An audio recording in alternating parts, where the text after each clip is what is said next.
À mon avis, la pollution la plus dangereuse pour l'océan est celle du déversement accidentel ou délibéré de déchets toxiques et chimiques dans la mer. Ils sont d'ailleurs souvent déversés dans des conteneurs, mais personne ne peut affirmer que ces conteneurs ne vont pas fuir. On sait que ces dernières années, de nombreux tonneaux de déchets toxiques ont été déversés dans la mer. Les barils rouillent, et que devient le contenu? Les courants océaniques déplacent ces substances vers des endroits inconnus et affectent la chaîne alimentaire jusqu'à la consommation par l'homme. Tous les polluants toxiques représentent donc une menace extrême pour l'océan. Les États-Unis ne recensent pas le nombre de gens qui tombent malades à cause de l'eau. Assez des produits chimiques, du combustible pour fusées, des pesticides, de certains produits pharmaceutiques qui proviennent des grands élevages de bétail ou des stations d'épuration. Water pollution. What causes water pollution? Marine dumping. Dumping of litter in the sea causes water pollution, and it is a major problem for the marine animals.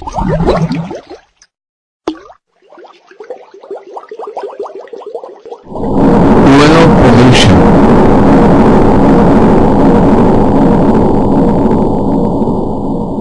Ocean water is polluted by oil through oil spill, routine shipping and industries dumping.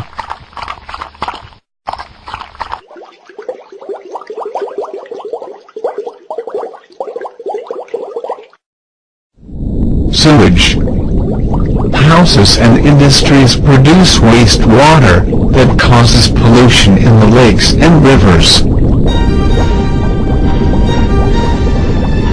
Underground storage leakage. Leakages in the underground storage tanks, or pipes such as petroleum storage causes water pollution.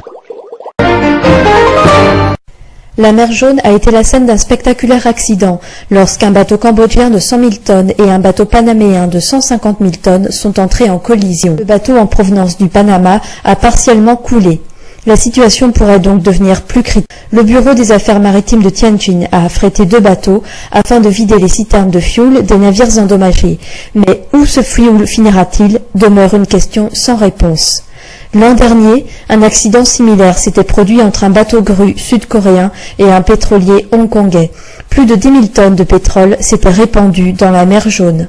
Tendance à se répandre tout autour de la planète.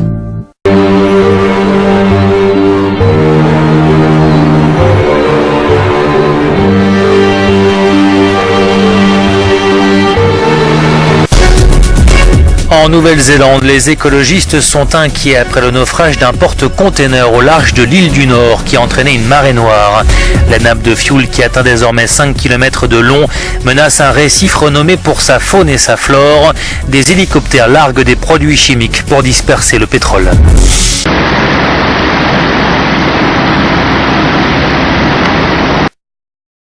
Les gens boivent de l'eau polluée, ils cultivent sur des terres polluées, ils respirent de l'air pollué, ils essayent de pêcher dans de l'eau polluée.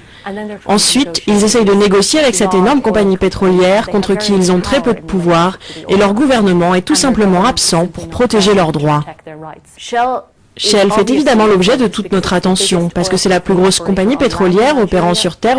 Elle est présente depuis plus de 50 ans, et elle a des pratiques douteuses au vu des fuites de pétrole et de dégâts environnementaux.